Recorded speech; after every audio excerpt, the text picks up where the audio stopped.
తులారాశి వాళ్ళకి ఈ వారం సాధారణమైనటువంటి గ్రహస్థితి గోచరిస్తూ ఉన్నది. ఈ రాశి వాళ్ళకి లాభస్థానమందు రవి యోగిస్తూ ఉన్నారు. అలాగే షష్ఠ స్థానమందు శనేశ్వరుడు. చంద్రబలం ఈ వారం ప్రధానంగా వారంలో ప్రారంభంలోనే కనబడుతూ ఉన్నది.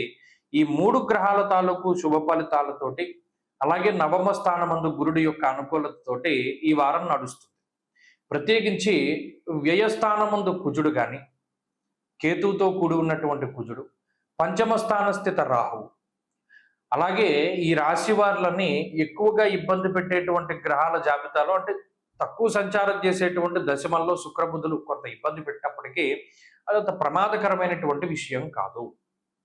ఎందువలన ఇక్కడ వృత్తిపరమైనటువంటి ఒత్తిడికి ఏమన్నా కారణమవుతారు తప్పితే ప్రమాదం ఏం లేదు. ఇక్కడ వ్యయస్థానం ముందు కుజుడు ఉన్నప్పుడు కోపం పెరిగిపోతూ ఉంటుంది, అసహనం పెరిగిపోతూ ఉంటుంది, అసంతృప్తి పెరిగిపోతూ ఉంటుంది.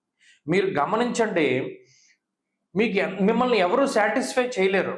అంటే మీరు మీ మీ పలానా కోరిక కానీ, లేదు పలానా వాళ్ళకి మనం గతంలో ఇలా సహాయం చేశాం కదా, వాళ్ళు ఎందుకు చేయరు, మనం ఇంత మర్యాద ఇచ్చాం కదా, వాళ్ళు ఇచ్చిన మర్యాద మనం ఎందుకు ఇంత తక్కువగా ఉన్నది, అంటే మీకు ఇచ్చే మర్యాద సరిపోదు.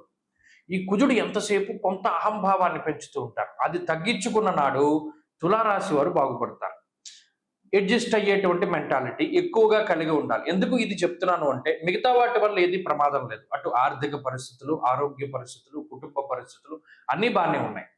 మీరు గమనించండి, కోపం పెరుగుతూ ఉంటుంది, అసహనం పెరుగుతూ ఉంటుంది, అసంతృప్తి పెరుగుతూ ఉంటుంది. ఎవరైనా ఏదైనా ఒక పని చేస్తే అది మీకు నచ్చదు. నువ్వు ఎందుకు అలా చేసావు, నేను చెప్పిన విధంగా ఎందుకు చేయలేదు నువ్వు అనేటువంటి కోపం పెరుగుతూ ఉంటుంది. ఒక రకమైనటువంటి ఆధిపత్య ధోరణి చలాయిస్తూ ఉంటారు. అది సాగదు మిగతా వాళ్ళ దగ్గర. ఎప్పుడైతే అది సాగదో దాని నుండి క్రోధం వస్తుంది, కోపం వస్తుంది, ఇవన్నీ కూడా వస్తూ ఉంటాయి. కాబట్టి ఇక్కడ వ్యయకుజుడు ఏ విధంగా అయితే ఇబ్బంది పెడతారో దాని పరంగా మనం జాగ్రత్త పడిపోవాలి. అంటే ఏమిటి? అడ్జస్ట్మెంట్.